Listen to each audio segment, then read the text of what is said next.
Back here on the Rich Eisen Show in downtown San Francisco. Our radio audience will return in a matter of moments, but it doesn't matter when this guy's just sitting right here on the set. Let's get right to him. Finished up his 15th year in the National Football League, courtesy of his own podcast, Not Just Football with Cam Heyward podcast. Also here, part of the Crucial Catch Initiative. Ladies and gentlemen, Cam Heyward is here. Good to see you, man. How are you? I'm good. You like the setup in here? I love it. It's beautiful. Yeah. Way cooler than radio. It's very light. It's light. It's Did airy. you pick this out? I absolutely did not. I absolutely did not. You'll meet the man back there, James Crittenden. He was around. James Crittenden. You'll meet him. Mm-hmm. My term for him is he's the lead adult of Rich Eisen Productions. You got to have one, right? Well, the rest of us are children. It ain't us. I'm definitely a kid. Nope. It's definitely not us. How you doing? Good to see you. I'm good. Yeah? Getting there. Okay. How you feeling right now? You feel good? Coming out of year 15? Yeah. Okay. So Had to think about it. you know what that means? Cam Heyward's coming back, guys. Yeah. Cam, he just confirmed it. He's feeling good. Wow, you're just saying that right now. If you're feeling good 2 weeks right after, 3 weeks after. Are you coming back? Where was I going? I don't know. Can I tweet that out? Breaking news? Well, you're back on Disney, so. That's true. So I'm back. Yes. So I'm coming back. I have planned. I'll use the phrases that the information men and women in our media business. I have plans to come back. Ooh. Sources say I am. Sources? Sources say. Who's the source? Huh? Yeah. You're looking at him. And my contract. There you go. You know what I mean? And my contract. Very true. Yeah. So. Got to feed your family, right? Feeds all of our families.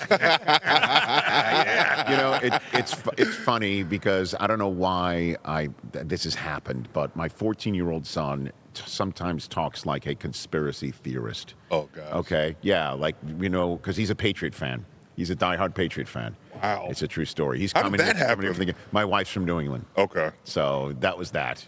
Dude, There you go. If I was going to grow up, but he's a Michigan kid though. He has 100% has the forces of good on the last Saturday of November. Oh, What I'm Kid saying. needs to start hanging out with some Ohio State Buckeyes. Okay. Well, I'm going to keep him away from you. But at any rate, he'll say stuff like, "Oh, the reason why the Chiefs win is because Roger Goodell wants the Chiefs to move on, and Taylor Swift is better for the league if she's on TV." And I just who are you? Where do you get this stuff from? You're not getting it from Dad. And then I point to the roof. I'm like, "You see that roof? That roof is a good roof, isn't it?" I'm just saying, Put the if roof over that's your head. true, who do I need to talk to make how can I make sure my career ends on the right note? Right. So I don't know. Roger Goodell is walking around here. So Is he? Okay. Yeah. I'll set up a dinner. Pretty much. I'll set one up for you. Our radio audience is about to return. We're here on the Rich Eisen Show in downtown San Francisco. You could see people jaywalking behind me. Just let them be. Let them be. They're just trying to cross the street. Well, that was actually Chris's son actually my walking son by. walking. Great. I love it. We're back here on the Rich Eisen Show on our radio simulcast on ESPN Radio as well as SiriusXM Channel 80 and our Disney Plus and ESPN feeds, courtesy of the Crucial Catch Initiative and Not Just Football with Cam Heyward podcast. Cam Heyward, 7-time Pro Bowler, finished up season 15 right here on the program. You're sitting next to the Vince Lombardi Trophy. I don't know if you've noticed that, just sitting right here. What would it mean to you is that why you keep coming back? Yeah. This baby in between us right One here? of the reasons. I think we all want to be at the top of the mountain. Yeah. I've accomplished a lot, but that's one thing that's kind of eluded me to this point. Right. And what would it mean for you to have this thing? When you get quick gratification, but I think it would just culminate to the work you put in for all those years, and it would let me know that the decisions I've made for my family to keep playing, they're all justified. How many kids do you have? 3. 3. How old are they? 10, 8, and 6. Okay, man. The boy is. He got in trouble while I was gone. What happened? He was chasing my daughter. And he's the 10 or the 8 or the? He's the 10. Okay. And he looks like he's 19. I think it's you already. Yeah, he is. Okay. He's like you've seen the Robin Williams movie Jack. He's like that in school. He's so much bigger than everybody else. Okay. And I was too. but he was running after my daughter, and he tried to stick his arm out and stop the door. Ended up punching the door, so now there's a big hole in the door. And like he didn't tell me. He was talking to my wife, and he was like, "Have you told Dad yet?" And I was like, "She told me. Just get ready for when I get home." Is it perfect timing that there's sirens going off as he's telling this story? Wow. Is the sirens going on? Wow. Yeah. Okay, but that's what he's gonna have to pay for it. Well, he sounds like a smart kid, though. You know, when he wants to be. Exactly. When he's not. I'm just saying. Chasing after his sister. That's true. He might have the grades to get into Michigan. Is my point. We'll have better grades. We don't worry about getting into Michigan. We're going to pass it off to somebody else. Come on now. Herb Street sent his kid to Michigan. You know what I mean? I don't know what Herb Street was doing. I got to talk to Herb Street about that. He's giving his kid a great education and an exposure to a terrific. He's going to enter the transfer portal and make his way over to Ohio State. We're breaking news here with Cam Heyward on the Rich Eisen Show. What do you think of this Super Bowl matchup? I think it's really fun. One, you got a really good defense. You got two really good defenses with really good fronts. With Seattle has Leonard Williams and Byron Young. Right. And then you have New England, who has Milton Williams and Christian Barmore, who all of these D linemen I have a lot of respect for. But, you know, you have a mobile quarterback in Drake May, and, you know, you see the resurgence of Sam Darnold. So I love this game as a defender, and, you know, I'm glad that it's good weather for everybody. So, is it tough because you're not in it? You don't want to talk about it or something like that? Yeah. Okay. I have this dream that I play out in my head where, like, the game just gets canceled for some odd reason. And well, that wouldn't be very good for anybody. You know, we got to get good for me. No champion. No champion.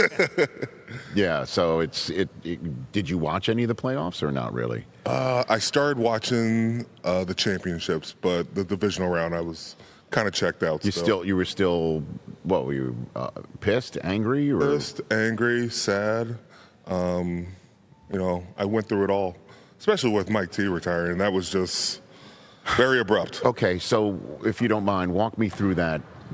He probably told you before he told me. Actually, I did not know about it whatsoever. We talked to him the week before. I know. You definitely knew. I know I didn't. And you didn't tell me. I'm heartbroken. Well, here's the thing, though, Cam. You know, it surprised me because I just know what you live, and that's why I'd love for you to give some voice to it. Is guy just loves coaching. Yeah. So the idea that he's like, yeah, I'm done here, and I'm just not going to coach this year. Yeah. Really stunned me because he just loves chopping it up with somebody like you and your colleagues and being out there and the challenge and all of that. But, you know, what was it like when you walked into that meeting room, you know, when he told you and the team, if you don't mind taking me into that room? I was the last one to get in the room because I was handling an MRI before. Mm-hmm. And so everybody thinks I had talked to him. I hadn't had a chance to talk to him. And so I get into the room, and I'm looking at my player grade sheet, you know, going through the plays, and like he's going to go through, you know, what exit meetings are, and you know, set up times with all your coaches to talk. And then he starts talking, and he says, you know, I think it's time to step down. And I was like, did I just hear this right? Like Mike T's about to step down, and I think we were all just in shock by it. You know, you could hear a pin drop, and everybody was in there, and you know, I got a chance to talk to him after that day, but, you know, I just told him, like this shocked me. Mm-hmm. And, you know, to happen so abrupt, I felt like I had failed him in that moment. What do you mean? Well, just we never got to reach the pinnacle of success like we always talked about. Huh. Right. So you had paperwork in your hand that indicated business as usual. Yeah, well, that's from your assistant coaches and everything. Right, so. but it still is an assistant coach that you're thinking is going to still be your assistant coach because your head coach is still your head coach. Yeah, and then words come out of his mouth that you probably never thought you'd ever hear out of his mouth. I thought I was going to beat him to the punch, you know, retire before him, and it was really shocking. Is he retired though? Do you really think? Like done? Do you really? He's having a lot of fun. You know, he's got that glow of just like not having the weight on his shoulders. We've been talking about his daughter. She's playing at UGA. And well, he was there within 24 hours watching her. And you just see like he's excited about it, and we talk about it, and he loves being a parent. And I think spending that time and being a husband again is really huge for him right now. So he's going to just. Again, I'm sorry to put you in a position of speaking for him. I can't do that. No, I know that, and he's going to have to speak for himself. But yeah, it just stuns me that he's just going to I'm just going to see the world. I'm going to travel the globe. Yeah. I'm gonna get out of the game. But after a while, he's got a hunger for it. That's you know what I mean? That's the problem. Like, that dude loves to break down tape, and he's a historian when it comes to the game. He'll be watching film, and it might not apply to us, but he's just a fan of the game. And so bundle that up of not doing anything for a year, it's going to be hard to, pass up that itch once it gets to that point. Right. Is he going to be on your pod with you or something like that? Are you going to do a meeting? I think so. Do you have him on it? There's a new I told him with Cam Heyward and Mike Tomlin podcast. I told him, I said, don't you do Ben or Kuntz's pod first. I need that interview. And so he laughed, but we'll see. Right. And your perspective, I asked you about this a couple of weeks ago when you were kind enough to zoom in towards the end of the regular season about you strolling off the field with Mike and Aaron. He gave a lot more of an answer. I was surprised by that. When you saw when I asked him about it? Yeah. Yeah, I mean, there it is. That's the three of you guys, walking off a field in victory right here. It's funny. I remember this conversation. We were talking about practice for the next week. What do you mean? And making sure that we had all the guys in on Monday to go through everything and just really hit the ground running. This was after the Detroit game. It was all debacle at the end of that game, but me, Aaron, and Mike T were just like, man, we gotta keep cooking with gas and get ready for the next game. But we always have intimate conversations about whether the game or the next week, and those two guys are pretty special. Yeah, you bonded well with Aaron this year?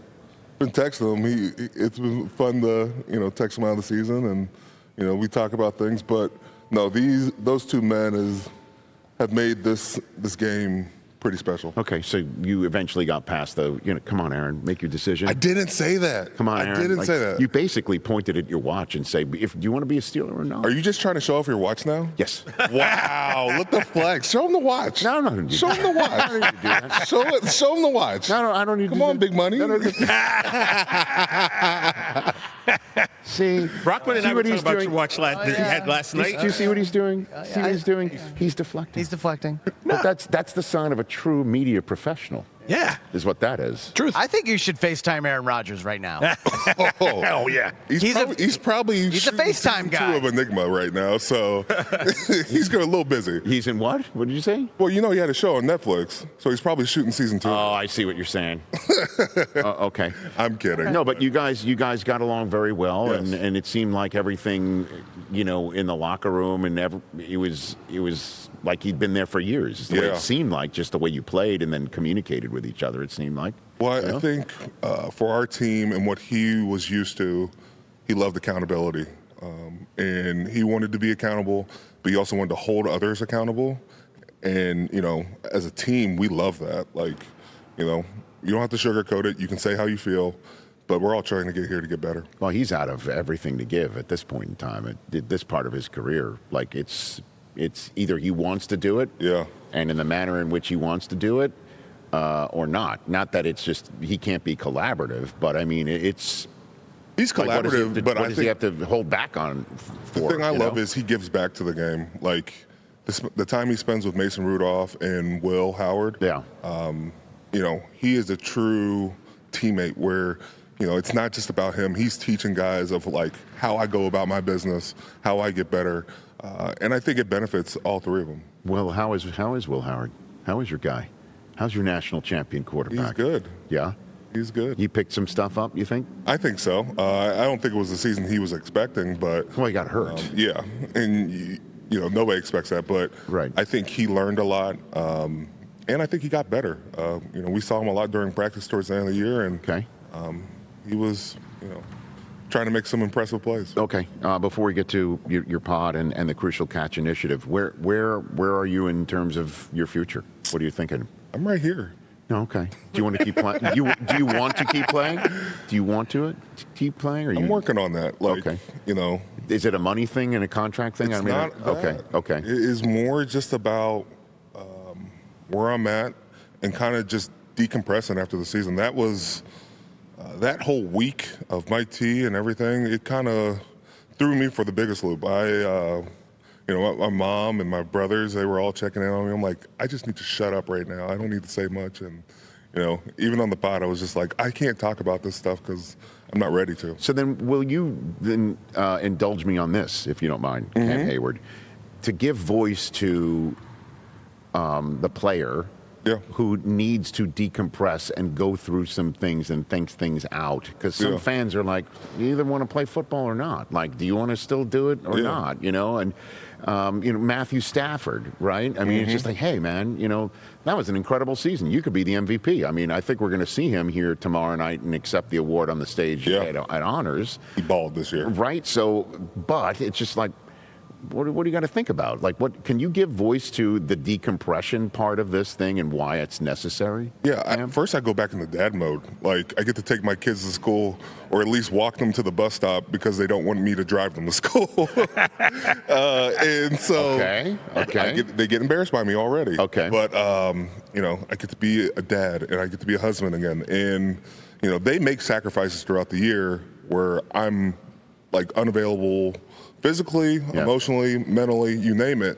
And then I just kind of turn that back on.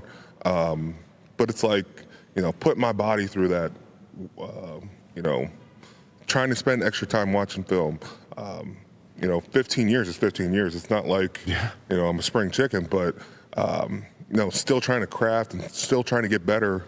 All these things go into mind. And is it good for my family for me to keep playing? Right. They want to see me not just now, but years from now. And, I got to make sure I take care of my body. Okay. So these are the things that you start thinking about. And then Mike McCarthy calls in the middle of it and says, hey, right? Yeah. That's how, is that an accurate timeline here?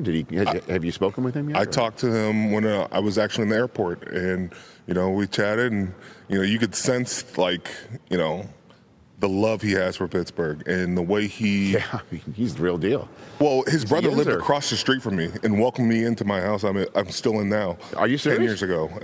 Really? Yeah. And, his brother ended up passing away, but I remember talking to Mike about it and I was just being like, I got a chance to know your brother. And I was very thankful because they were like the first nice neighbors next to me. So, then now seeing him and watching him from afar and have a lot of success he did, especially on the offensive side of the ball, should be pretty interesting. Okay. And everyone's now thinking that Aaron's coming back because he's there. What do you think of that? What you want me to say? Either you want to be a Pittsburgh Steeler or not? No. I'm not doing that. No. Well, he might beat you to the punch, say I'm playing, and then call you up and say the same thing. Because I guarantee you this, Cam Heyward. What do you guarantee? If Aaron Rodgers decides in a new league year timely fashion, to say I am playing with the Pittsburgh Steelers, I have a deal, I'm happy with it. Mike McCarthy and I are going to go riding into week one together. One of the first people he's calling to say, "Are you coming back as you?" Wouldn't you say? Like he would be basic, or you might have already had that conversation with you, if I'm not mistaken. Aaron's probably worried about other people coming back. It's not just me. I think you got to get a guy like Kenneth Walker. Not Kenneth Walker. Why is it Kenneth Gainwell? Right. I got Seattle on the mind, but Kenneth Gainwell, our team MVP this year, who balled out. That's a guy that a lot of people really like in our locker room, and there's some offensive pieces that he wants too, because. If you're not just going to play this game to play this game, you want to play at a high level. You intend to win it. Yeah. You're not coming back at age 42 to just, just get through the season healthy. And you're not coming back for season 16 to do the same thing either. I'm not trying to play patty cake. Just with you, though. I love it. How you're loving your pod? You're loving doing that too? I got you on the pod, so. Well, I'm a guest anytime you need. You know that. Right now, let's go. Let's do it. You're not. You're I've got busy. mine, yeah. You got Frank Caliendo waiting over there. That's true. I do have 2.5 hours to go. Are you doing your pod here? I am. Okay. I'm doing it. And guess who we've got on all week with us? Who you have? Joey Porter. Oh. Hey. Okay. And I told him who we're getting on. He got really excited. Okay. Now, speaking of Seattle's Super Bowls. Yes. Super Bowl, this is Super Bowl 60. I can't believe it's Super Bowl 40, right? Like, that's 20 years ago. We were, NFL Network, we were 2+ years old. This is our third Super Bowl we're covering. And the first two were Patriots Super Bowls, like Patriots versus Carolina, Patriots versus the Eagles, and there really wasn't much going on. I mean, the Eagles had their own stuff with T.O. and McNabb and the vomiting and all that sort of business and T.O.'s comments, but that was after the Super Bowl. Yeah. Super Bowl weeks were quiet. And then Super Bowl 40, and Joey Porter goes at Jeremy Stevens, right? Is that who it was? Was it Jeremy Stevens? Yep. He went in, and it lit up Super Bowl week. It was the only thing everybody talked about was Joey Porter, Jeremy, Jeremy, who used his hands to say he was better than him. He was the star of that week. And everyone was focused on Jerome Bettis coming back to Detroit, and, here's Dick LeBeau, and they're wearing the jerseys for him, all of that business. But it was Joey Porter, man, all Super Bowl week. Joey is a character and loves to be the alpha male. And so it's going to be fun because we're going to get him to interact with Adam Pac-Man. Too. Okay. So, oh my goodness, there's a story behind that Cincinnati game. So, can't wait to stir up some trouble. See, you know how it works. Getting there. And then it's pretty cool. We got that. Put that picture up, if you don't mind. Mike Hoskins just mentioned. Look at that, man. At Super Bowl 40 with one of your current teammates. A little Joey. Big old head. Dude. I'm one to talk, but. That was unbelievable. I will never forget that. That Super Bowl. It was pretty big for us because Cowher was the first coach to ever visit us after a game. Yep. Yeah, because Belichick the first 2 years went straight to ESPN, walked right past the NFL Network set. We're like, damn. One day. One day. Look where you've Oh, I can fill stories for you with Joey Porter in that day, and that was an incredible game. Yeah. Obviously, big time Steelers stuff. A lot of Seattle Seahawks think like that game was rigged. Let me tell you something. They get very protective of that game. Well, I'll also tell you this, is that Matthew Hasselbeck, the quarterback of the Seattle Seahawks, he will be the first to start talking that way. I'm sure that's who you're laughing about, right? So we always used to have Mike Pereira, the head of NFL refs, on NFL Total Access right after the Super Bowl. But he didn't appear the week after that Super Bowl because he went on vacation. And so I saw Hasselbeck at the Pro Bowl, and he goes, where was Mike Pereira after the Super Bowl? You didn't want to talk about, they were pissed about Big Ben didn't score. His helmet creased the goal line, not the football. After the interception, Hasselbeck got called for blocking below the waist. It was another 15-yard penalty. And, of course, there was the holding penalty that really, really lit him up. Yeah. Did I name all three of them 20 years later? Mm-hmm. Pretty much. And so he was calling it, you know what I'm going to talk, Hasselbeck was all over me. He says, you know what we're going to do? We're not going to call it NFL Network anymore. We'll call it the NFL's Network. Ooh. And he really laid into me. And you're telling me 20 years later they're still pissed, huh? Still pissed. My editor is actually a big Seahawks fan, and we were ribbing back and forth, and he was just like, well, you guys didn't win that game. I'm like, I wasn't even playing. You need to calm down. I can't take credit for that. Where were you in 2005? I was like, oh, man, I was in middle school. You were in middle school? Middle school.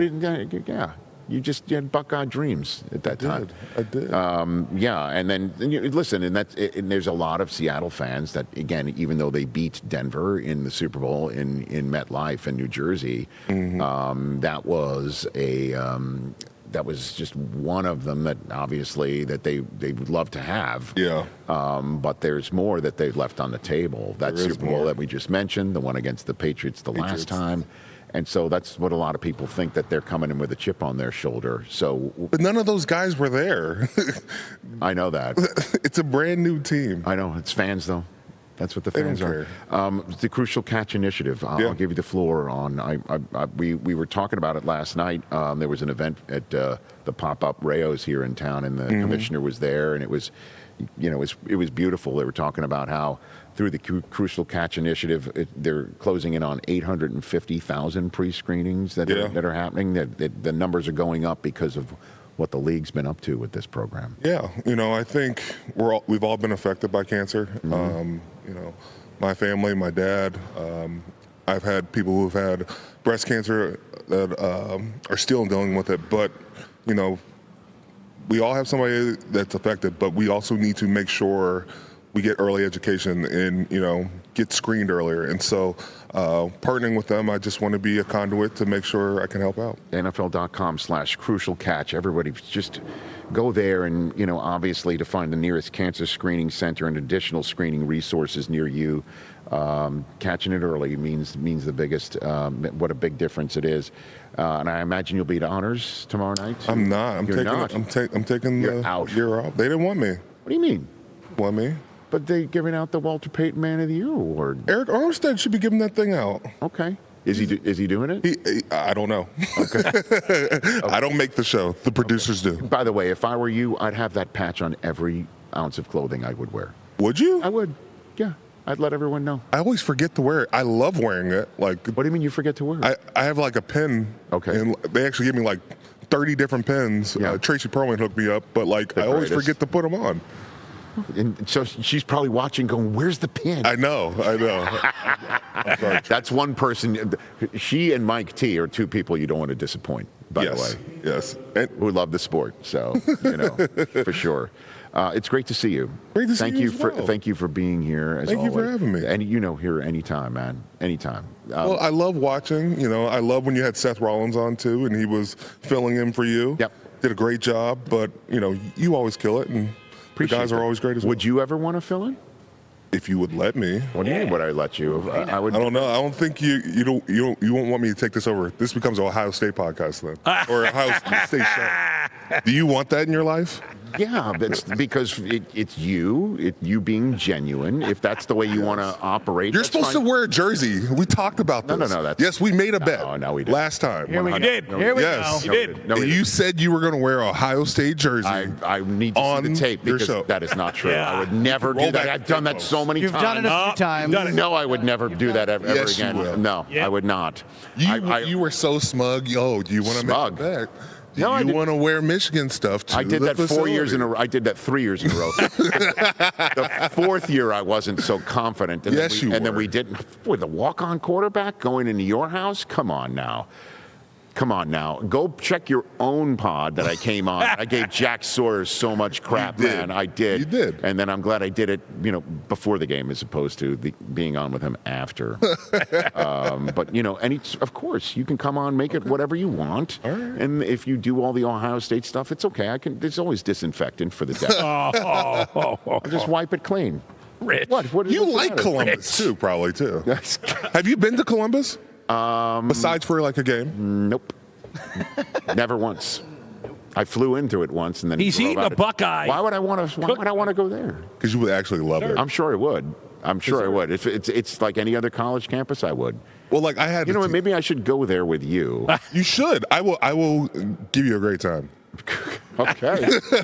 You know all the spots, all the great places. It's changed a lot, but I can work around. I Okay. can make things happen. All right. Just for you. But the first things first, if you want to come guest host the show, 100%. I would love to. Because, my home is yours always. And everybody check out the Not Just Football with Cam Heyward podcast, wherever you get your podcasts. And certainly this week, Joey Porter being part of it of a Super Bowl week is all kinds of great. And NFL.com/crucial catch. Let's make sure we catch anything that needs to be caught. Thank you, sir. Good to see you. Great to see you. Ladies and gentlemen, Cam Heyward. He says he's coming back, and Aaron Rodgers too. And he's going to host. Wait a minute, is this Why are thing you still doing on? this to me? What? You're just throwing me Is this still on? Hey, you made it all the way to the end. Thanks for that. Check us out every single day streaming live on Disney Plus and the ESPN app 12 to 3 Eastern.